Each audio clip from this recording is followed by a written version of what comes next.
My name is Navdeep. That's Navdeep. And in a nutshell, I support coaches who really have a dream and a vision to be on stage. I help them become the global speakers they were born to be, how to secure, how to deliver, and how to monetize speaking gigs as well. Yeah, I had always been interested in this sort of, I guess, plane or things that are beyond what we can see. But frankly, it was a bit intimidating when I had looked at other uh, providers, other mentors. They like on a scale of woo woo to woo woo, they were on the woo woo stage, and I felt like, oh, I don't. How do I say? I dress like this. I don't um, do cacao 5 times a day and all these other things. I don't. I, you get what I'm trying to say. Like you seemed a lot more relatable, approachable, and I was talking about you the other day. Actually, somebody's like, I haven't met somebody who intellectually has a deep understanding of the esoteric and magic that can guide me. And I said, oh, you got to talk to Jessica Ann. So I suppose these three things. Number one, the relatability. Like I feel like I could have a normal conversation with you and you could meet me, I would say at my level where I'm at, like you know what it's like to be an entrepreneur, you know what it's like to run a business and etc. And you understand that that's a big goal of mine, number one. Number two is like your deep intellectual knowing, because frankly, anybody can start a YouTube channel that says learn about manifesting or law of attraction or magic or the esoteric now. You know what I mean? Like anybody can, but you can't fake depth. You can't manufacture depth. So that really drew me to you. Number two, uh, and then number three, I guess when we met, it was no when we started working together. Like it was when my powerful sensitivity and my I suppose porousness for this sort of stuff, the magic and energy became more apparent. And whilst in my experience, it was overwhelming at times, or I didn't know what to do. I was like, oh my gosh, where do I start with this? I'm feeling so much. You were just like, yep, try this, try that, boom. And it was just like, oh, feeling held and be like, oh wow, she's got me. She's walked this road before. You know what I'm saying? Like that expert, it was like a warm authority. I liked it. Challenges I've overcome. Yeah, I suppose my skepticism, hey? Like, frankly, yeah, I am brown, if you can tell. So I come from a culture of India whereby I guess magic, energy, these things are often talked about. But frankly, they used to be like people could explain it to be more. Make sense? Like in my culture, my aunties, my uncles, they could explain it to me. But when it came to stuff I've been working with you, like the more Hermetic, you could say from Egypt kind of principles, um, I like there were things I was skeptical about, and you were able to give me that understanding. So I was like, oh, okay, this is why it works, and this is how it works. So that's number one. Number two is there used to be a lot of volatility or fluctuation in my energy. So sometimes I'd feel so alive, and other times I'd be like, ugh. And so you really allowed me to understand the recipe for a baseline that is blossom, a baseline that is blossom, which is beautiful, absolutely.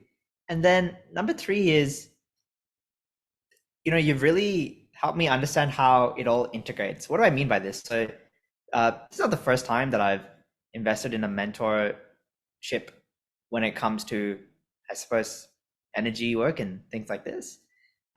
However, it is most definitely the first time whereby there's been such a clear integration with magic and business. What do I mean by this? So previously I'd have to guess, oh, this is how this relates to my business. This is how it correlates to my business. This is how I can use this in this setting. But the intimacy and the nuance that you help me with, it's like I don't have to explain. I don't have to, you like, yep, this is how you can apply it in business. This is how you can apply it in your relationship.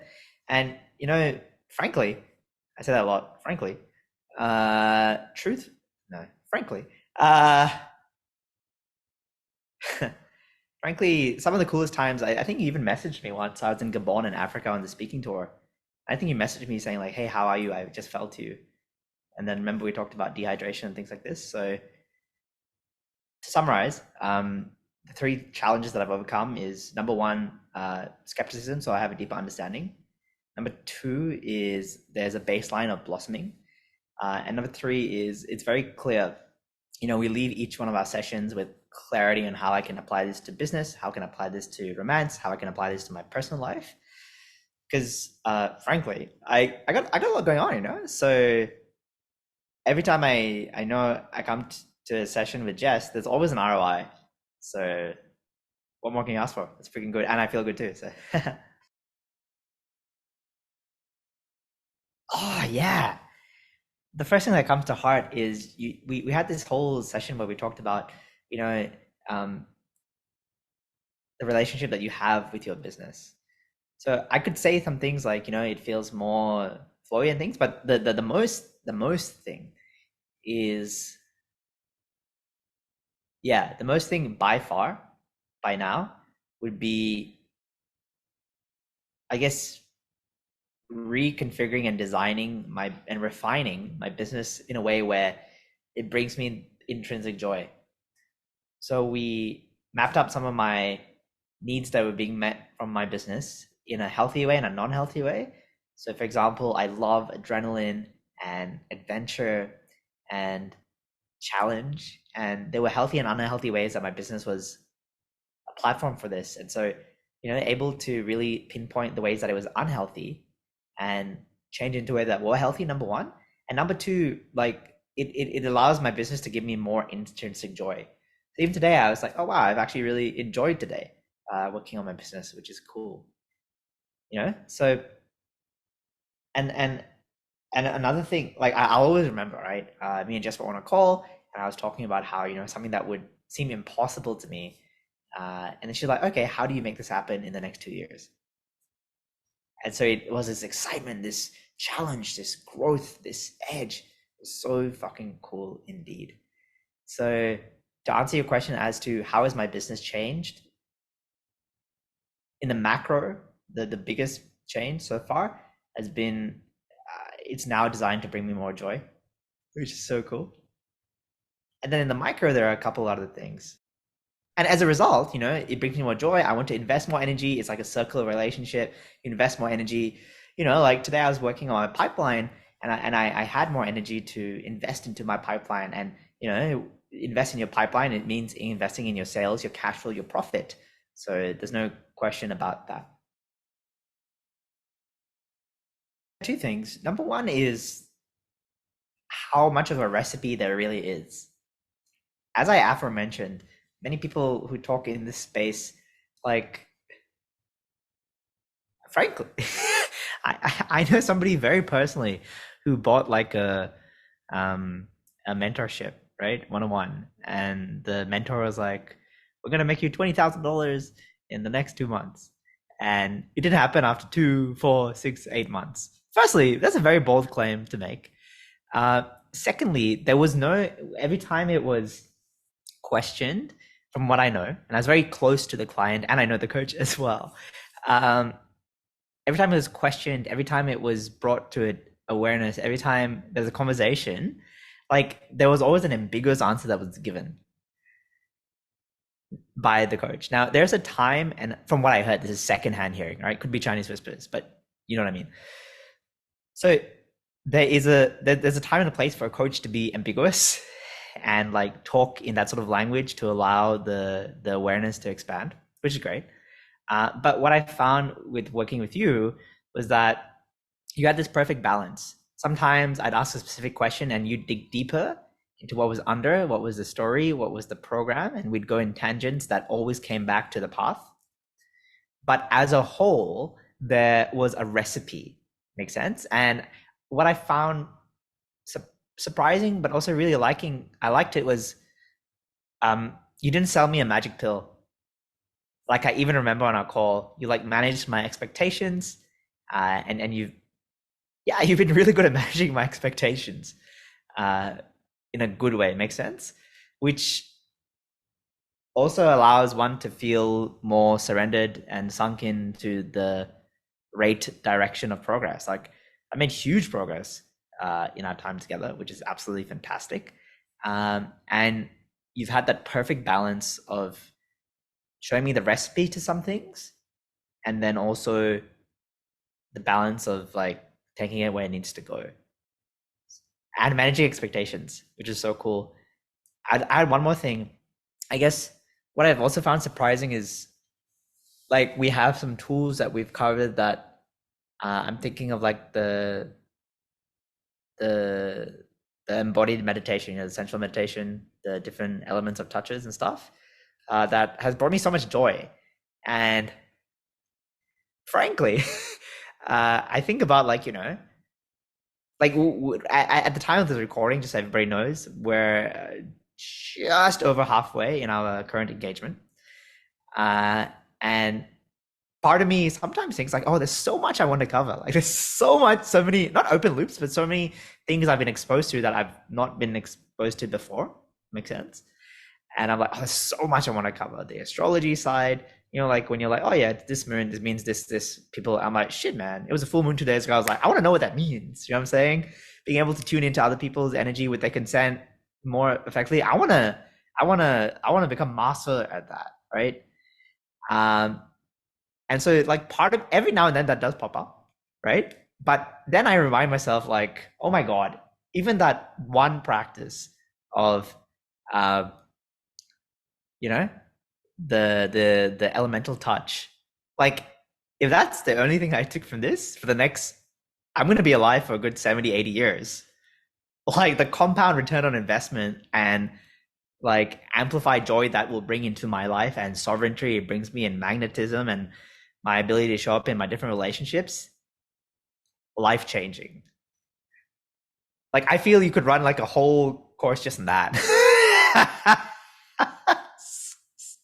So if there's anybody out here who's watching this and like you're not sure about Jess different offers, just be like, Jess, how can I pay you money now? Teach me what he's talking about. You know what I mean? Sorry, not sorry. Yeah.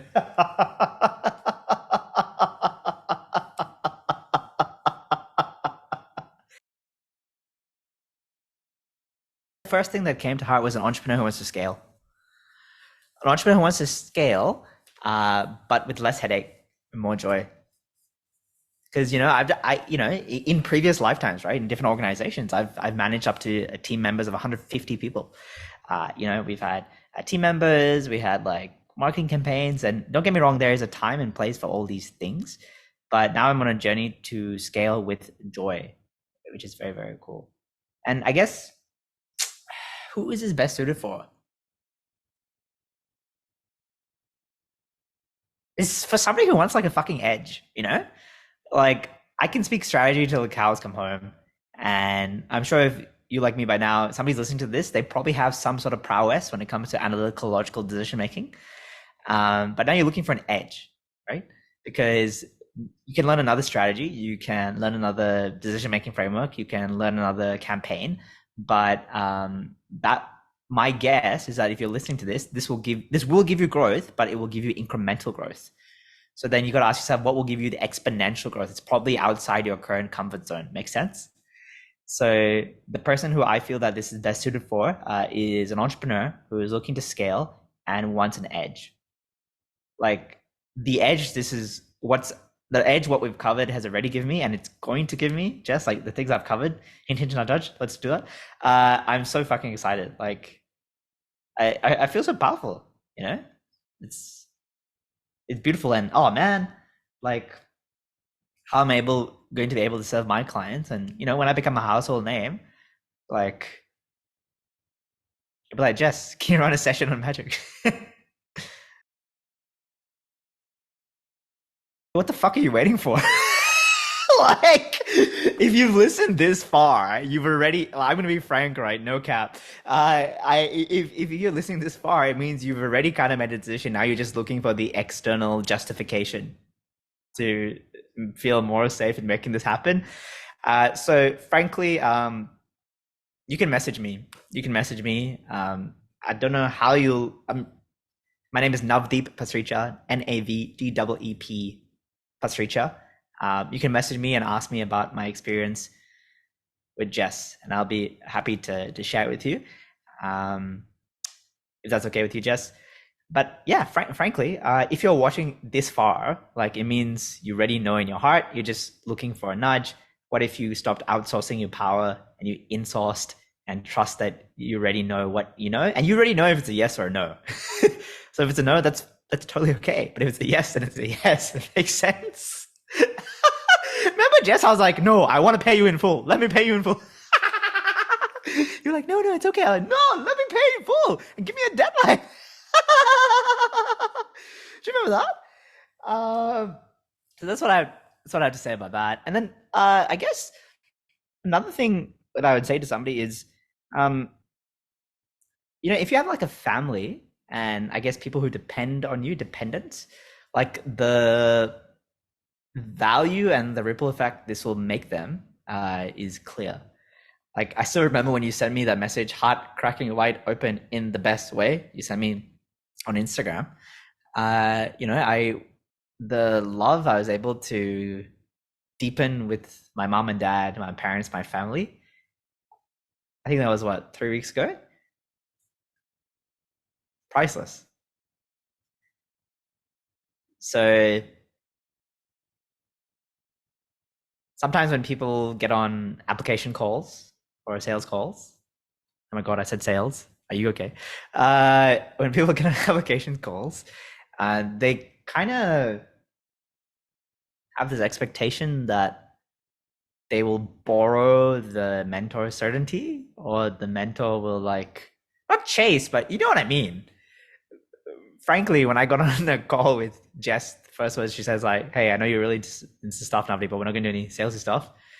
Don't mistake that. It's just humility. It's just like this inner knowingness that she doesn't have to prove anything. She's a master at what she does. So what are you waiting for? Love me like you do. Yeah.